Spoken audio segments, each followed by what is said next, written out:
teman-teman semua, ketemu lagi dengan kita di podcast Rumpi, yaitu Ruang Mengekspresikan Opini. Nah, kita sekarang udah di episode 5 nih teman-teman semua gitu. Nah, aku ingin menjelaskan lagi kepada teman-teman semua, apa sih Rumpi itu? Jadi, Rumpi itu adalah salah satu platform yang dimana milik PKBI DKI Jakarta, di mana platform ini tujuannya untuk kita melakukan diskusi. Kita membahas mengenai terkait isu remaja, terus kemudian juga membahas isu tentang seksualitas dan juga keberagaman.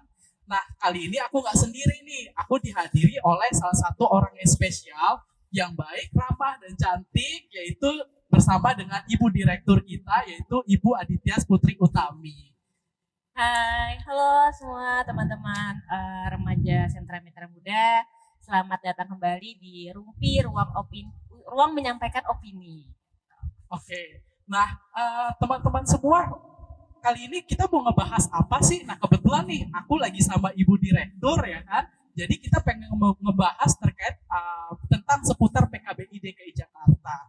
Nah mumpung ada Ibu Direktur sendiri, aku pengen nanya nih Bu, terkait PKBI sendiri gitu. Nah PKBI itu apa sih? Mungkin teman-teman di luar sana masih belum tahu gitu kan terkait dengan PKBI gitu. Mungkin ya, Ibu Tami bisa menjelaskan kembali gitu kepada teman-teman biar teman-teman tahu gitu PKBI itu apa.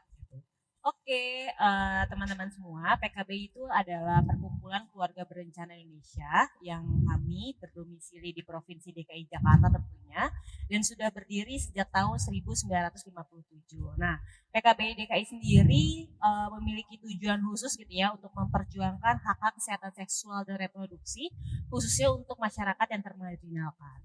Dan kita tentunya juga punya visi misi gitu ya, bagi sebuah organisasi kita harusnya punya visi misi supaya menjadi tujuan organisasi ini berdiri. Nah, visinya PKBI sendiri yaitu untuk mewujudkan keluarga dan masyarakat Indonesia yang bertanggung jawab dan juga inklusif. Inklusif ini artinya menyeluruh, bukan hanya remaja sekolah aja, remaja luar sekolah aja, tapi juga masyarakat yang termarginalkan, remaja populasi kunci, remaja yang terpinggirkan seperti itu. Nah, visi dari PKBI sendiri yang pertama itu pastinya untuk memberdayakan masyarakat supaya mereka tahu hak-haknya, mereka bisa bertanggung jawab terhadap dirinya sendiri. Lalu kami juga memiliki misi memberikan pelayanan kesehatan seksual dan reproduksi yang komprehensif, karena PKBI ini juga memiliki klinik di beberapa PKBI daerah gitu ya. Jadi kami memberikan pelayanan kesehatan seksual dan reproduksi yang komprehensif, profesional dan juga inklusif. Dan selanjutnya mempengaruhi atau menguatkan para pengambil kebijakan untuk menghormati, melindungi, terutama memenuhi hak kesehatan seksual dan reproduksi. Itu hal yang penting nih. Kita sebagai organisasi, kita nggak bisa yang namanya berjalan sendiri, dan kita butuh dukungan kebijakan dari pemerintah tentunya. Lalu PKBI juga memiliki misi untuk mengembangkan organisasi yang profesional untuk mencapai kemandirian dan juga keberlanjutan. Banyak banget ya kayaknya misinya PKBI ya. Ternyata PKBI ini cukup kompleks banget ya Bu Tami ya. Ternyata PKBI ini juga membahas terkait, bukan hanya membahas terkait masalah isu kesehatan reproduksi aja, ternyata cakupannya luas ya. Bahkan tadi juga Ibu Tami menjelaskan bahwa ternyata PKBI sendiri juga punya klinik juga ya, layanan klinik. Oke, sebelum aku mau nanya layanan klinik gitu, aku mau nanya nih terkait dengan program-program atau kegiatan-kegiatan yang di PKBI sendiri itu apa aja sih gitu Bu Tami? Kalau PKBI DKI sendiri sebenarnya kita berfokus kepada pemberdayaan masyarakat, itu poin utamanya. Lalu kami juga ada layanan kesehatan medis maupun non medis. Lalu kita juga memberikan edukasi, pelatihan gitu ya untuk masyarakat, terutama community organization, lalu coaching, konseling dan juga advokasi. Nah, kalau program yang saat ini sedang dijalankan oleh PKBI, kita ada program yang disupport oleh donor atau pendanaan, ada beberapa, dan ada program yang kita jalankan secara mandiri. Kalau yang disupport oleh donor, kita saat ini menerima donor dari Global Fund, terutama untuk populasi kunci pekerja seks perempuan, yang dimana di tahun 2024 sampai dengan 2026 kita juga berfokus kepada pemenuhan hak populasi kunci, bukan hanya pekerja seks perempuan, tetapi juga populasi kunci lain seperti piwin, waria, LSL, seperti itu. Lalu program lain yang dijalankan oleh PKBI, ada klinik berbasis komunitas. Ini lagi-lagi dukungan dari Global Fund, tapi melalui Sudin Kesehatan gitu ya, Jakarta Timur. kami karena fokusnya di klinik, kami mendapatkan support ini agar klinik PKBI ini bisa ramah komunitas. Nah, ramah komunitas itu seperti apa sih? Yang pertama, layanan jam pelayanannya tentunya berbeda dengan layanan puskesmas. Mereka bisa mengakses di luar jam layanan. Kami juga bisa datang ke tempat yang diminta gitu, beberapa hotspot gitu. Dan pastinya harapannya sih menjadi layanan satu pintu juga untuk teman-teman komunitas supaya ketika mereka nggak bisa mengakses nih layanan pemerintah, mereka bisa akses ke kami. Lalu pendanaan lain adalah terkait dengan program inklusi yang fokusnya adalah kepada remaja yang sedang berhadapan dengan hukum. Jadi kami memberikan edukasi, memberikan pemberdayaan, memberikan peningkatan kapasitas untuk teman-teman remaja yang saat ini ada di lembaga pemberdayaan khusus anak kelas 2 di Jakarta. Selain itu lagi, kami juga mendapatkan support dari program Respon namanya untuk pengembangan klinik. Jadi klinik kami cukup banyak support gitu ya, karena kami memahami bahwa layanan kesehatan ini adalah salah satu hak yang juga harus dipenuhi oleh masyarakat. Lalu program lainnya PKBI DKI juga mendapatkan support dari UNFPA. Yang pertama untuk meningkatkan kapasitas buruh pabrik perempuan mitranya H&M. Lalu kami juga mendekati gitu ya untuk isu baru terutama untuk disabilitas bagi remaja tuli. Dan yang terakhir kami bermitra dengan PR dari Indonesia AIDS Coalition untuk melakukan piloting bagi perempuan muda yang menjual seks. Karena kan tadi ya PKBI DKI juga mendapatkan support sebagai SR untuk pekerja seks perempuan. Kami merasa bahwa ternyata yang dijangkau ini bukan hanya perempuan-perempuan yang usianya dewasa, tetapi juga ada untuk perempuan muda. Nah, ini kita mendapatkan support dari UNFPA. Selain itu, teman-teman remaja juga menjalankan kerja-kerjanya gitu ya untuk memberikan kapasitasi, memberikan edukasi, memberikan pelatihan kepada remaja yang ada di sekolah maupun remaja yang ada di luar sekolah seperti itu. Wow, keren banget ya, berarti ya ternyata banyak sekali loh program-program yang ada di PKBI sendiri. Aku ingin sedikit merangkum ya apa yang tadi Bu Tami bilang, bahwa tadi Bu Tami bilang PKBI sendiri kita pertama punya layanan kesehatan itu sendiri. Terus kemudian layanan kesehatan ini kan juga berbasis komunitas ya Bu Tami ya, di mana kita juga sangat inklusif gitu kan, dan juga layanan komunitas ini benar-benar sangat ramah sekali gitu kan terhadap komunitas dan lain-lainnya. Terus kemudian juga kita juga punya program remaja yaitu namanya program inklusif gitu kan, yang dimana kita melakukan pendekatan dengan anak-anak yang sedang berhadapan dengan hukum gitu. Kita melakukan juga edukasi kepada mereka gitu, memberikan edukasi mengenai kesehatan reproduksi segala macam gitu kan. Lalu juga kita juga mendekati juga teman-teman disabilitas juga gitu kan. Ternyata kontekstualnya tuh sangat luas sekali ya yang kita jangkau gitu kan, kita lakukan gitu. Dan buatku keren banget gitu PKBI DKI sendiri gitu. Nah, yang aku tertarik nih gitu Bu Tami terkait masalah layanan kesehatan itu sendiri gitu. Nah, tadi kan Bu Tami cerita ya terkait PKBI sendiri punya layanan kesehatan yang dimana layanan kesehatan ini menyesuaikan mobilitas dari teman-teman di luar sana gitu kan. Nah, aku mau nanya karena yang aku tahu gitu terkait masalah isu-isu terkait HIV/AIDS atau apa, mungkin banyak sekali teman-teman ketika dia pengen mengakses layanan, mereka terhalang atau terganggu oleh waktu gitu kan. Baik itu mereka bekerja, mereka sibuk aktivitas dan lain-lain. Nah, itu bagaimana sih? Apakah di layanan di layanan PKBI sendiri tuh bisa mengcover itu semua nggak sih? Gitu, biar teman-teman tuh juga walaupun teman-teman sibuk, walaupun teman-teman tidak punya waktu, tapi teman-teman bisa mengakses layanan itu. Gitu. Untuk PKBI DKI sendiri, terutama untuk klinik yang berbasis komunitas gitu ya, dari jam layanan kami memang berbeda dengan layanan puskesmas. Kalau di puskesmas kita tutup jam 4, di PKBI kita tutupnya jam 6. Bahkan di hari libur atau misalnya di waktu jam malam gitu ya, ketika ada kebutuhan teman-teman komunitas, biasanya ini mobile, teman-teman PKBI ini mau untuk data mobile ke mereka gitu. Tidak ada minimal pasien yang harus ditangani, tapi kita bersedia untuk membantu. Nah, Kalau tadi terkait gimana sih caranya PKBI ini mengundang gitu ya teman-teman komunitasnya agar lebih tertarik gitu untuk klinik PKBI. Nah, kerja-kerja yang dilakukan PKBI adalah kerja-kerja kolaborasi beberapa LSM juga yang ada di DKI Jakarta. Kami bermitra karena kami rasa kerja ini tuh bukan hanya kami sendiri gitu, karena kan kami memang fokusnya misalnya ke klinik, tapi nanti yang menjangkau, mendekati teman-teman populasi kunci gitu ya, supaya mempromosikan ini kita akhirnya berjejaring dengan beberapa LSM, NGO yang ada di Jakarta. Nah, oke. Tadi itu kan proseduralnya ya. Nah, aku mau nanya lagi nih terkait dengan proses administrasi yang dilakukan. Gimana sih Bu Tami caranya gitu untuk teman-teman komunitas kalau mereka ingin melakukan mengakses layanan di klinik PKBI DKI Jakarta sendiri? Ya. Untuk teman-teman yang mau mengakses layanan klinik, Proker Klinik namanya, teman-teman bisa search aja di Google. Kalau yang mau datang langsung, teman-teman silakan lihat alamatnya. Kami ada di Duren Sawit, Jakarta Timur. Aksesnya cukup mudah. Silakan teman-teman lihat di Google Maps bagaimana menuju ke klinik PKBI. Lalu kalau teman-teman masih mau nanya-nanya dulu nih, kira-kira layanan apa aja sih yang ada di klinik kami, lalu biayanya seperti apa, silakan teman-teman menghubungi Instagram PKBI DKI Jakarta, ataupun teman-teman silakan kontak nomor yang ada di Google, nanti itu akan diarahkan kepada customer service gitu ya di layanan Proker Klinik, karena nanti akan dikasih tahu nih layanannya ada apa aja, lalu biayanya seperti apa, dan biaya yang bisa teman-teman keluarkan untuk mengakses layanan di klinik Proker ini tentunya jauh lebih murah gitu ya dibanding relatif murah untuk teman-teman komunitas seperti itu. Oke.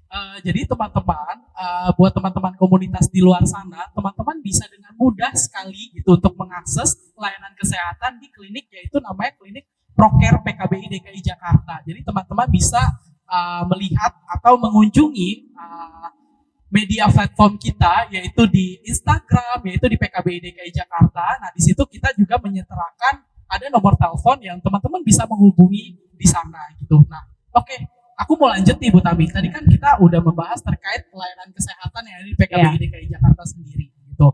Nah, terus aku juga membahas nih pastikan dalam kita menjalankan program-programnya pasti ada yang namanya hambatan dan tantangan ya yang dirasakan, baik itu tantangan dari internal, terus kemudian dari stakeholdernya. Nah, itu seperti apa sih Bu Tami tantangannya? Kalau tantangan ya, yang pertama dari sisi stakeholder gitu ya.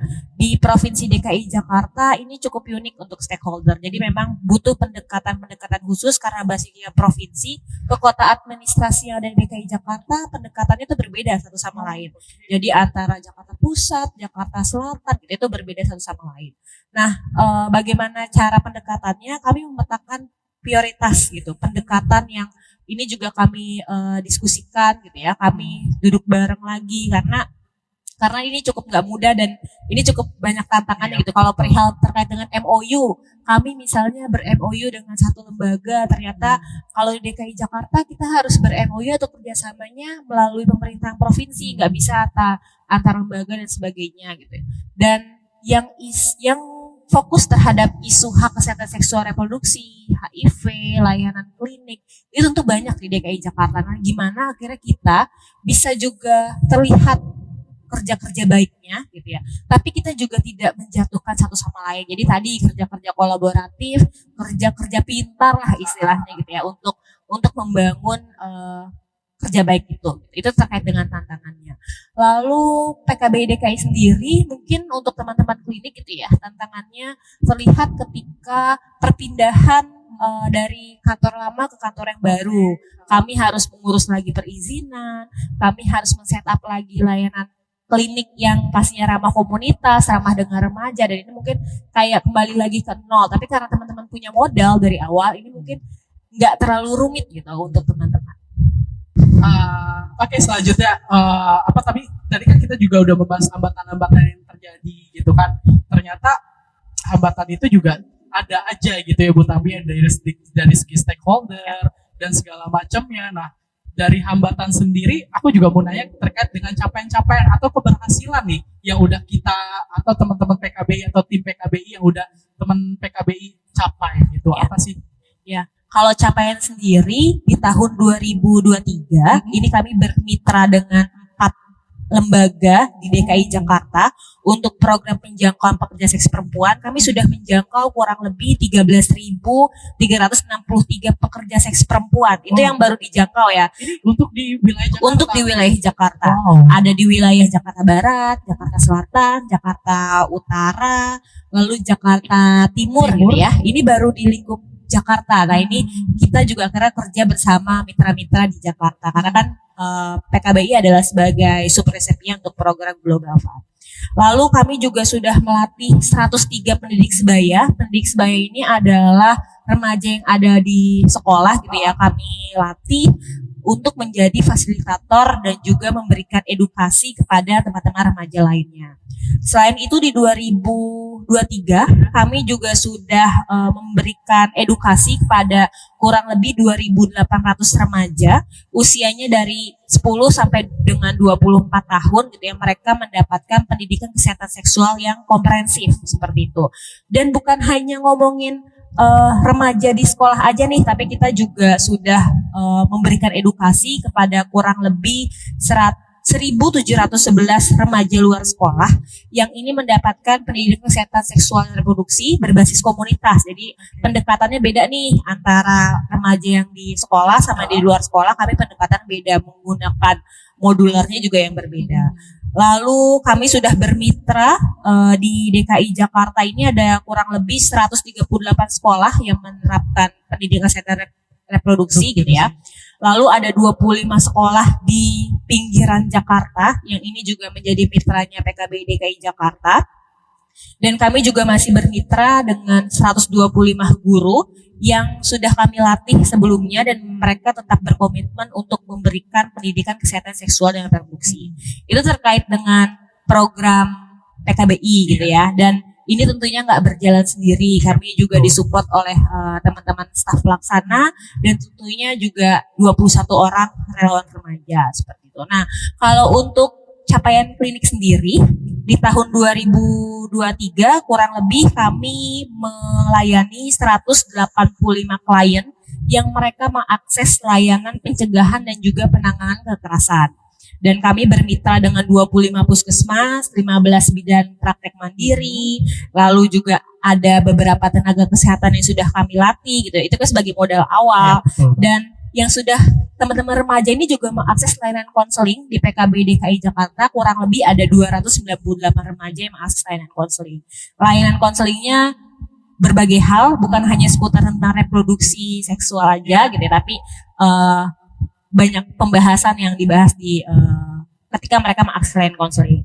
Selain itu juga ada klien kurang lebih 1.165 yang mereka mengakses layanan kesehatan seksual dan reproduksi yang komprehensif.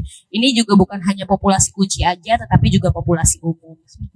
Oke, aku sedikit tertarik nih terkait tadi Bu Tami menjelaskan bahwa PKBI ternyata juga punya layanan konseling gitu kan, yang itu juga bisa diakses dengan siapa aja. Nah, kalau untuk layanan, karena aku merasa mungkin aku sebagai sebagai remaja atau sebagai orang dewasa, aku merasa juga terkadang konseling itu juga perlu gitu kita dapatkan gitu untuk kedamaian atau segala macam gitu kan. Bahkan berbagai masalah yang mungkin kita nggak bisa menceritakan itu kepada orang lain gitu kan.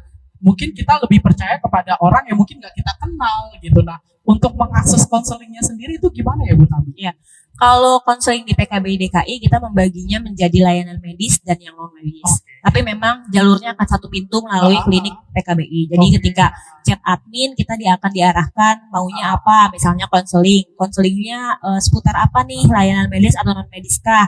Nanti kalau misalnya non medis si kliennya ini remaja atau bukan gitu, karena kan konseling sesama remaja ini jauh lebih nyaman, jauh lebih percaya tadi ya, chemistry-nya juga didapat. Nah, konseling ini diadakan atau biasanya mereka lewat chat WhatsApp gitu ya, lewat telemedicine-nya PKBI maupun secara langsung datang ke kantor PKBI. Oke. Jadi layanan konseling ini terbagi menjadi dua ya teman-teman, ada yang layanan secara medis maupun non medis. Nah, itu nanti juga akan dibagi lagi ketika kita melakukan konseling terlebih dahulu melalui chat yang tersedia gitu di media platform PKBI DKI Jakarta sendiri gitu.